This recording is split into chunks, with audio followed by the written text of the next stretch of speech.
An extra 50 cents an hour.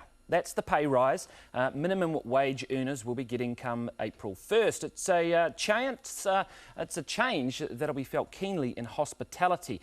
And both workers and business owners are disappointed, but of course for very different reasons. Now, we're running a poll on our Facebook page on this, so much so that we've heard from you online. Go online and vote. Here's one of the comments so far. Ian Parker commented saying employers can pay more than the minimum wage. Sounds like it's time to have a page dedicated to these companies who only pay minimum wage. Joining us now are John Ryall from the Service and Food Workers Union and Adam Cunningham from Hospitality New Zealand. Good morning to you both. If I could start first with you, John. 50 cents, it's something. You're not happy with this, though? No, 50 cents is not going to do it. This will be an extreme disappointment to a whole lot of people in not just the hospitality sector, but a whole lot of low-paid industries. It needs to be better. There's a majority of parties in Parliament who support $15 an hour. It needs to happen now. Adam, you feel that 50 cents, though, will put people out of work, despite the fact that Treasury says there's no evidence to suggest that will happen?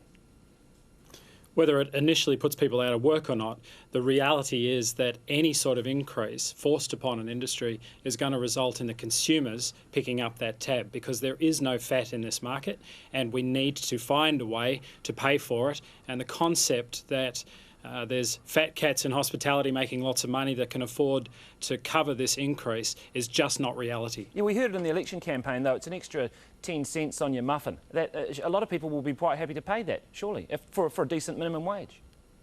And I think there'll be a lot of people that aren't. I mean, you're talking about consumers that are regularly getting hit with increases across the board. We are just communicating that it is going to be another hit, and it is going to result in the general public having to fulfil that cost rather than it being so-called absorbed by an industry. All right, John, what would have been a fair minimum wage in your view? Well, we think that $15 an hour should be the minimum. In Australia, it's $16.57 Australian. Most Australian workers in hospitality are paid between $19 and $20 an hour. We think that they're out of kilter here with what's going on around the world. But we're just not productive enough, are we? I mean, the reality is we need to be earning more as a country before we can start making these sorts of increases. I think you've got to pin it down to what is happening with individual workers who are affected by it. Natalie Semi, who's one of our members, who's got 10 years experience as a cleaner in a rest home in Auckland, will get about 11 cents an hour increase from this minimum wage.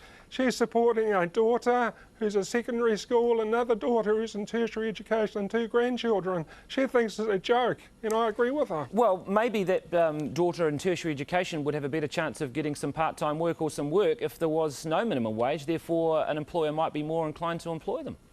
Corin, the reality is that our industry as a whole is an entry-level industry, and giving those people an opportunity to get some skills. And making a comparison to Australia is just not a realistic viewpoint. If we want to be Australian from a hospitality industry point of view, then the costs being passed on to consumers are going to be 25–35%.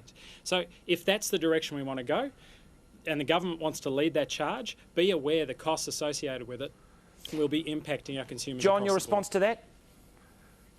Well, I think you're quite right. It's 5 cents on a latte. The 50 cents increase in the minimum wage won't even buy Natalie a latte every day. So I think that the increase to the consumer, which I think they're quite prepared to pay, is small, and it would go some way to addressing the inequalities, the income inequalities in this country. We're the 6th worst country in the world for income inequalities, and I think it's time things change, and I think that people are prepared to make that change. For 50 cents, though, John, is, you know, it's slightly above the rate of inflation. If you break it down, it's more than 3%. So, you know, compared to a lot of workers out there who are only getting the 2% wage increases, it's not too bad, is it? Corin, it's worse than that, in fact, because there's a portion of small business owners... Just a second, Adam. I'll just get a response from John on this, and then I'll come back to you. I think when you're paid $13.39 an hour, as Natalie is, for doing a very important job, is an 11 cents an hour increase is not going to cut it, and it's not going to cut it for her family. and it's not going to cut it for a whole lot of workers. Okay. And I think you've got to appreciate that. Okay, final word from you, Adam. Do you think 50 is about right, or you would like to have seen none? I think going back to the previous point, we talk about a minimum wage, but in our industry made up of 85% of small business owners, in a lot of cases they are already in fact earning less than minimum wage as a business owner. So if we talk about it across the board, we have to look at the industry being a successful industry so that we can look after the people that we've got working in the industry, not just employees but employers as well. Adam Cunningham from Hospitality New Zealand, thank you very much. And John Ryall, Service and Food Workers Union.